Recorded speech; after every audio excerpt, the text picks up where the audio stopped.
Welcome back, fight fans. I go with the name of Vok. And I'm Barack the Boxing Bully. And we have one of our dear friends joining us today. He's been on with us many times, and he's the president of the WBC, Mr. Mauricio Sulaiman.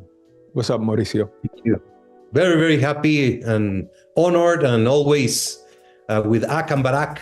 It's a must that I have to be there. I'm very, very happy and thankful for the time. Oh, thank you, brother. Welcome. Look, so many things to talk about. Before we even get into what's going on this week in Saudi Arabia between the two heavyweights, we did run into each other in Puerto Rico for the Amanda Serrano card. So I would love your take on, what went down that evening. Now, according to the stats, she broke records, the highest selling gate in Puerto Rican history in a boxing match, even over Miguel Cotto and Felix Trinidad and so on and so forth, with the help of her promotional company MVP, Jake Paul. So it was a sellout crowd. It was packed. The Puerto Ricans were in the building, and I'm pretty sure everybody knows now that unfortunately Amanda could not fight. She wasn't approved by the commission, and I was in the dressing room. Paco from the WBO was also in that conversation with the doctor. We can't approve this fight. Have you ever been in a situation like that, Mauricio, where big crowd, big fight, waiting to be, to happen in an arena, and it had to be canceled the night of? I don't think so. I was heartbroken to see something so big, so special happen to boxing. She must have been really, really hurt in a way that all the expectations, all the show, everything that is good for boxing, to have a sellout crowd, to have a great event in a country is special. And I felt very sad for her and for boxing in general. However, there is nothing more important than the safety of a fighter. Right. If a doctor makes such determination and decision, you have to applaud the medical and the commission for taking that position. There's nothing more important. We have seen over the years so many tragedies, so many fighters who have lost their eyes. Israel Vasquez, he fought with a detached retina, and he does not have his right eye. So there's so many examples, and of course, it must have been horrendous for the fans in the arena. From television, it was a shock. But at the end, you have to go on the safe side, and the boxing is not a game. You cannot play boxing. So what would you say to Amanda, right? Terrence Crawford came into the dressing room. Tito Trinidad came to be a shoulder for her, to give her advice. Outside of the obvious, right? Your health is important, your vision. If it was your duty to give her a pep talk, because she was crying, saying, please don't do this to my people. Let me fight. They're all here for me. What would be a piece of advice you would give Amanda Serrano? There's always tomorrow. There's always tomorrow. This is a tragedy, what is happening. Just be thankful to God that it was discovered, and you can save your eyesight. Wow, yes. You can save your future. You can save a career. Life is tough. Sometimes things happen, but this was a blessing to have discovered it before a tragedy happened. Well said. I not only want to commend the commission for, not allowing a fight like that, even though I know she wanted to, because she's such a warrior. But also I want to commend MVP Promotions for refunding everybody's money. That right there, I don't think that's ever happened. That was an incredible thing. Yeah. But okay, so moving on to this Friday, this huge event with Anthony Joshua and Francis Ngannou. I want to know, what was it like getting all of that bad press when you guys ranked Francis Ngannou without winning not one professional fight? Well, it was a nice, tough moment of truth. I like those moments because it is what the WBC is all about. We think about everything outside the box, outside the regular We are visionaries, always looking for what is truthful, what is fair, what is justice, and especially what is safe. Right. Ngannou did perform against the WBC world champion, considered to be the best heavyweight. And our rules permit the ranking because we consider amateur activity as well as activity in other contact sports in our rating criteria. Every year we ranked several Thai fighters that come from Muay Thai into professional boxing, and nobody ever said anything before. So when we got all this heat and the ratings committee was put in the eye of the storm, I stand proud for the ratings committee and the WBC. Right. And now he's fighting Joshua. Yes. And nobody can at this moment say that Joshua is going to run over Ngannou. It's a toying cost. And Ngannou has tremendous chin, tremendous punching power. Let's see what happens. So were you amongst the surprise when you seen his performance against Tyson Fury? Because I thought it was going to be a tremendous mismatch, by the way. I was happily surprised because I was in the ring when Fury defeated, I think, Dillian White. And Ngannou got up in the ring and they started teasing about fighting each other. Right. And it did happen. And Ngannou, with highly qualified mechanics in mixed martial arts, the key is that the chin. He's got tremendous chin. So if you have a chin and you have a punch, you can be in any fight. Let's see what happens, how Joshua is going to address this fight. Is he going to box him and just be very careful? Or he's going to take on and try to show his level of boxing and power? It's going to be a very interesting fight, but I'm very proud. We stood by Ngannou, and that's the way we are. We don't stay only with what is.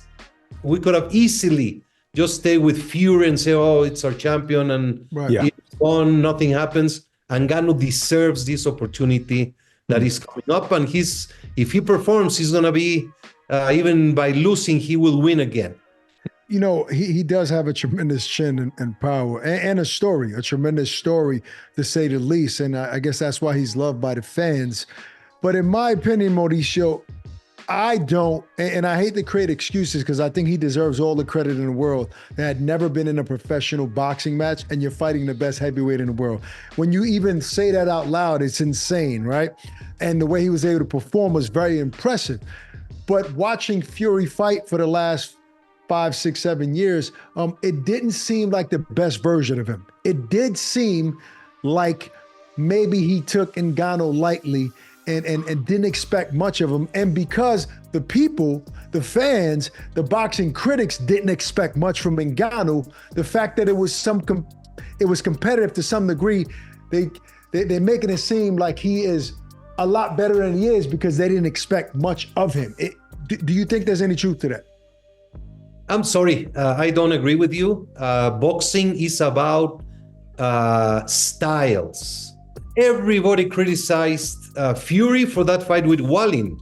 Big cut and dramatic fight when he was supposed to run over Wallin. Right.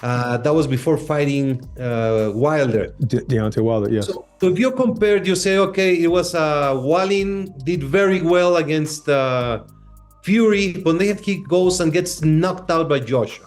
Right. There's so many fighters that simply cannot perform against a style. And you cannot judge because he did good here, he's going to do good here. We will see what happens, but I don't think that Fury in any way fought under par against Ngannou. It was just a style. It was everything at stake. Had Fury lost that fight, it would have been horrendous. What's at stake for this one? What's at stake for this one in terms of Ngannou and Joshua and the WBC being ranked? If Ngannou should upset Joshua, where does he get ranked in the WBC? Well, top of the top. Joshua is number 1, and Ngannou's number 9, I believe, this month. I wouldn't doubt that the rankings committee put him at number 1. Wow. I mean, if you lose a split decision with a champion, and then you win against the number 1 contender, that's a natural elimination. And I would not doubt that he could be ranked as the number 1 contender in the heavyweight division. Right. You know, just to refer back to Ock's opinion and your rebuttal, I think that we like to give credit to, you know, Ngannou, because I don't like to bring up any excuses. But also, it's like, if he wasn't in shape, if Tyson Fury wasn't in shape, then he should at least blown Ngannou out the first few rounds and made him look like, you know, he didn't know what he was doing in there, but he didn't. So it wasn't the case of stamina. It wasn't a case of not being in shape. It was, like you said, it was a style matchup.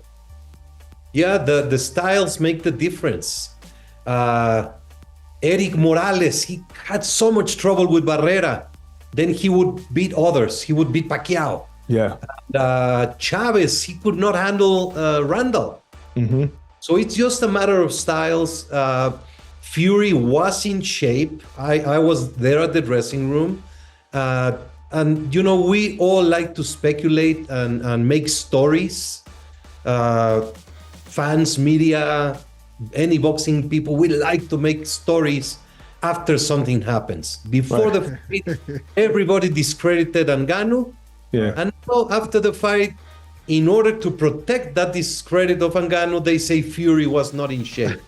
So it's a protection of the opinions. Now nobody talks about Ngannou. So maybe that's what I'm doing, right? I'm protecting my opinion before the fight. No, but it's not a bad opinion. It's not a bad opinion. I think it's a very good point what Mauricio brought up, and I agree with you. I think I'm far from perfect. Sometimes I do try to protect my opinion when I'm off about something, but I want to hop off of the heavyweights for a second and go down to 168 pounds. I read, I don't know if it was maybe last week or the week before, where the WBC was putting some pressure on Canelo in ordering him to fight David Benavidez, or he will get stripped of the title. Now, I can't speak on the credibility of that article, but I want you to give me your take on that and how serious that is as far as Canelo and the WBC and him fighting David Benavidez. You know, this is such an important topic that everybody is attentive to. Canelo Alvarez, Benavidez, the story behind Benavidez. But we don't go by media articles or speculations. We go by facts. Mm-hmm. The facts are very simple. Benavidez is a mandatory contender for Canelo. Second, Benavidez is going to fight June 15 in the light heavyweight division. He petitioned that fight. Canelo will fight May 4th against somebody that they should be announcing soon, the opponent. That you know who he is, though. I don't know, because there's so many names. They are saying Munguia, there was Charlo, there was Munguia. Which one would you like to see? Benavidez. Oh, wow. Okay. But Benavidez is going to fight in June. Yeah. 175. I like Munguia. Munguia, he's coming off 2 sensational wins. Mexico against Mexico is always a real battle that brings a lot of attention. And there's some special elements that we don't understand. When a Mexican fights against a Mexican, the best game comes out. Do you like Terence Crawford and Canelo Alvarez in a matchup? I think Crawford is a little bit too much small. Yeah, I mean, you say that, right? And initially, that's what everybody would think, right? But I've been around both guys. Canelo is not a very big man, right? And yes, he might have wide shoulders, right? A big back. But those guys standing side by side, they're almost of the same stature in terms of the only difference is that Canelo has been campaigning at 168 for a while now, and Bud is coming up. But the size isn't that much. I mean, you know, obviously we'll have to go up, but I don't think that length and size will play a major part in that fight. That's why I asked you stylistically, did you like it? You don't think size matters? No, I'm not saying that. I'm saying All right, let me rephrase it. We're thinking weight, right? 147, 168. That's crazy. Typically, if you look at a guy that's been campaigning at 168 and a guy that's been campaigning at 147, if you look and put those guys side by side, there will be a big disparity in size. But for these two men, they're the same height. Crawford has longer arms, and it wouldn't be that much. In a face-off, they wouldn't look that different from each other. That's what I'm saying. But I'm not thinking about the weight. You're thinking weight, but I'm saying size, they're really neck and neck. I think it's a very doable fight, very attractive fight. I believe there's precedent. Henry Armstrong, he was reigning in 3 different divisions. There's great fighters who have gone up and won titles up. So it is not impossible. I think Crawford can bring to the table huge things, which is a style, which is performance.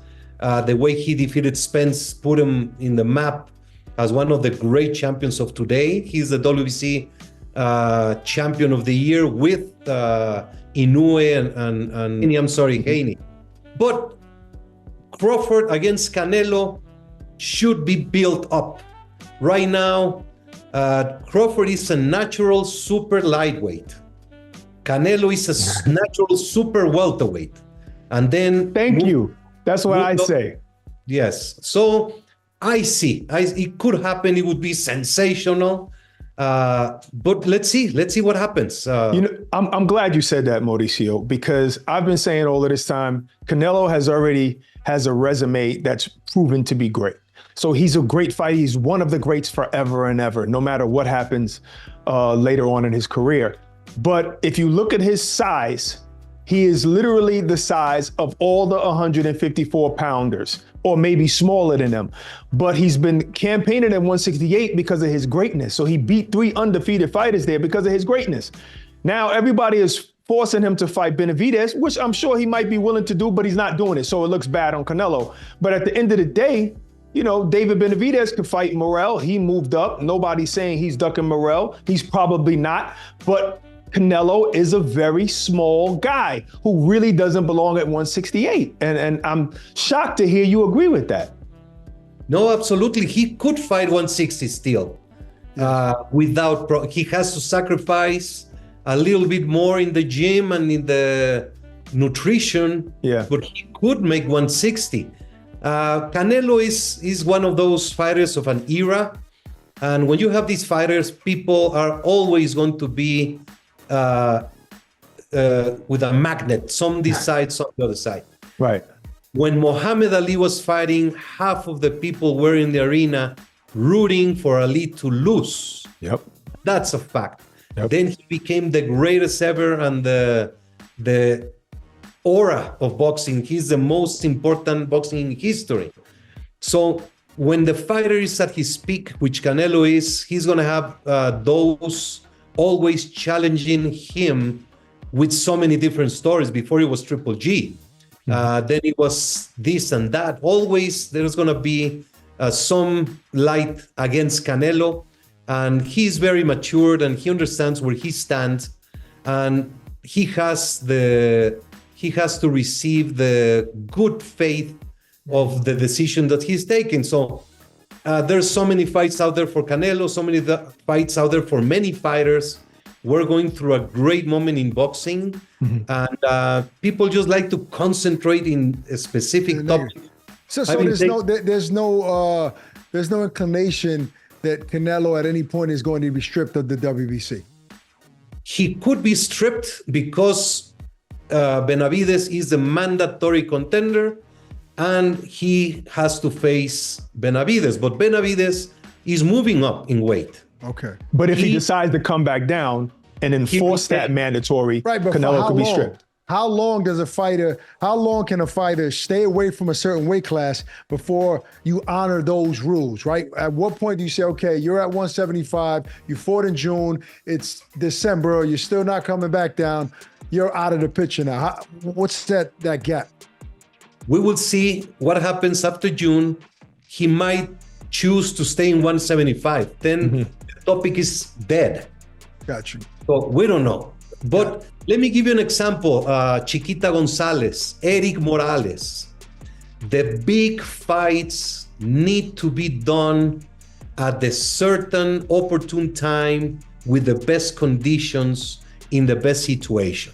Okay. Both of them waited 2 years as mandatory contenders, understanding that the time had to be perfect. And they were very happy, they were very loyal, and they stayed and then became legendary champions. So I'm very proud of Benavides. I believe he's one of those great fighters of today that will be making great career. And he's loyal, he's patient. So there's a lot of hype about it. I'm taking a lot of heat about it. And I take it, I accept it. If it's for the good of the sport, we're doing the right moves, in my opinion. It sounded like you was hinting that you spoke to Benavides, you spoke to Canelo, and maybe one day you already know that they're gonna meet.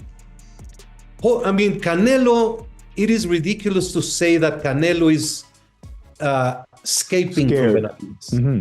No fighter is scared. Mm-hmm. If that fight is gonna happen, it has to happen under the right conditions for both. Yes. Specifically in the economics for both. Right. But we are very romantic. As fans, we want always to see the one that is hyped up, and we have to be very strong about it. But I like that from the fans as well. So I'll take all the blame. I don't care about that. But I know you will. Both fighters are taking great fights. They're going to be making great money for themselves in May and June. And it's a potential fight that can happen in the future. Okay. Well, I'll say this, that I'm excited as to, for what's to come in the next couple of months in boxing, specifically after this heavyweight fight, this weekend. Thank you for taking the time, as always, Mauricio, and we'll chat soon. Thank you so much. God bless. And thank you for all that you do for the sport. Thank you so much.